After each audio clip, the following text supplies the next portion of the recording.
Morning children. इस video के अंदर हम देखेंगे क्लास 9th का गुजरात बोर्ड का हिंदी का पेपर। तो हिंदी का जो पेपर रहता है फर्स्ट टर्म का, आपका ये फर्स्ट टर्म का पेपर है, किस प्रकार का रहेगा आप यहाँ पे देख सकते हो। तो पहले हमारा जो सेक्शन ए रहता है उसके अंदर है सही विकल्प चुनकर निम्नलिखित रिक्त स्थानों की पूर्ति कीजिए।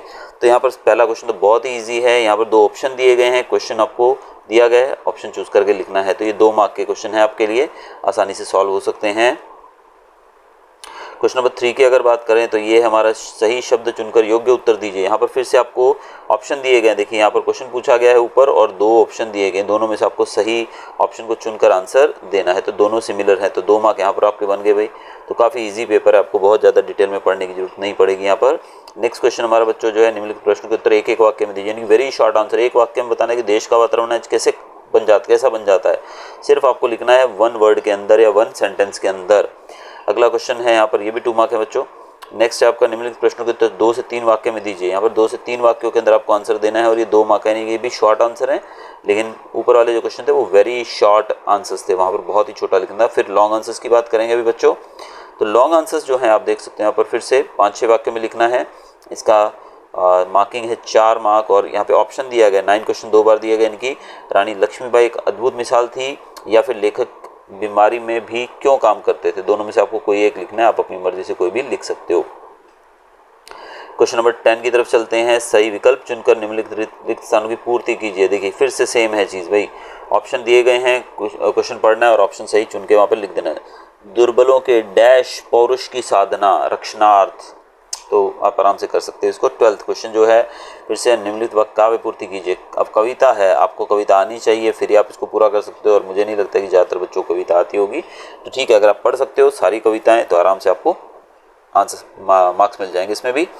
आगे फिर से बच्चों क्वेश्चन आंसर आ गए हमारे। यहाँ पे जो क्वेश्चन आंसर्स हैं बच्चों, इसमें फिर से देखेंगे एक वाक्य में देना हमको, तो यानी कि दोनों को पढ़ना है और एक वाक्य के अंदर हमको उत्तर देना है। फिर से 2-3 वाक्यों में उत्तर देना है, यानी कि 2 मार्क के क्वेश्चन है तो थोड़ा बड़ा लिखना पड़ेगा। फिर 5 से 6 वाक्यों में, यहाँ पर तो काफ़ी डिटेल में जाना पड़ेगा क्योंकि ऑप्शन भी है लेकिन 4 मार्क का क्वेश्चन भी है। आगे देखेंगे हम लोग बच्चों सेक्शन सी के अंदर अगर देखें तो व्याकरण है हमारा। यहाँ पर मुहावरों का अर्थ लिखकर वाक्य में प्रयोग करना है। रात दिन एक करना, यानी कि बहुत मेहनत करना। निम्नलिखित कहावत का अर्थ स्पष्ट कीजिए। नाच न जाने आंगन टेढ़ा, यानी कि काम नहीं आएगा तो हम बोलते हैं ना कि भाई अरे यार ये तो चीज़ खराब है इस वजह से ऐसा हुआ, नहीं तो मैं तो तीर मार देता। आगे है शुद्ध करना है। माँ ने लाड़की को बुलाई, माँ ने लाड़की नहीं होता है, लड़की को बुलाई नहीं बुलाया। निम्नलिखित शब्दों का विरोधी शब्द लिखिए। ईमानदार का बेईमान होता है, यानी कि अपोजिट वर्ड। निम्नलिखित शब्दों का पर्यायवाची शब्द लिखिए। अतिथि, अतिथि मतलब होता है मेहमान, तो मेहमान भी लिख सकते हो यहाँ पर। आगे है निम्नलिखित शब्द समूह के लिए एक शब्द लिखिए। धर्म से डरने वाला, धर्म से डरने वाला कौन होता है भाई, धार्मिक व्यक्ति जो धर्म से डरता है, में भी देख लीजिएगा। नेक्स्ट है आपका बेटा निम्नलिखित वाक्यों में से संज्ञावाचक भाववाचक संज्ञा बनाइए। ठीक है, हमें अपने हिमालय पर गर्व है, संज्ञा बनानी है, बतानी है आपको यहाँ पर गर्व।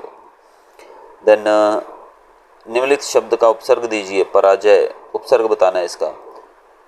निम्नलिखित कृतवाचक संज्ञा बनाइए। ये सारे टॉपिक्स जो है ग्रामेटिकल हैं, ये आपको ध्यान से पढ़ने पड़ेंगे, लेकिन गनीमत यहाँ पर ये है कि भाई ये ज़्यादा लंबा नहीं है, ज़्यादा बड़ा नहीं है। इसमें सिर्फ आपको लगभग 10 मार्क का ये आएगा पार्ट, और 10 में से आपको लगभग 5-6 तो आपके माइंड में ऐसे ही बैठे होंगे, तो आ जाएंगे आराम से। सेक्शन डी आप देखोगे बच्चों, लेखन विभाग जो है इसमें फिर एक परिच्छेद आता है जो कि हर बच्चे को सॉल्व करना ही है। ये 3 मार्क यहाँ पर दिए गए हैं इसके, और 3 मार्क में से 3 मार्क स्कोर होने चाहिए पूरे, क्योंकि काफ़ी ईजी रहता है ये। इसके बाद हम चलेंगे आगे।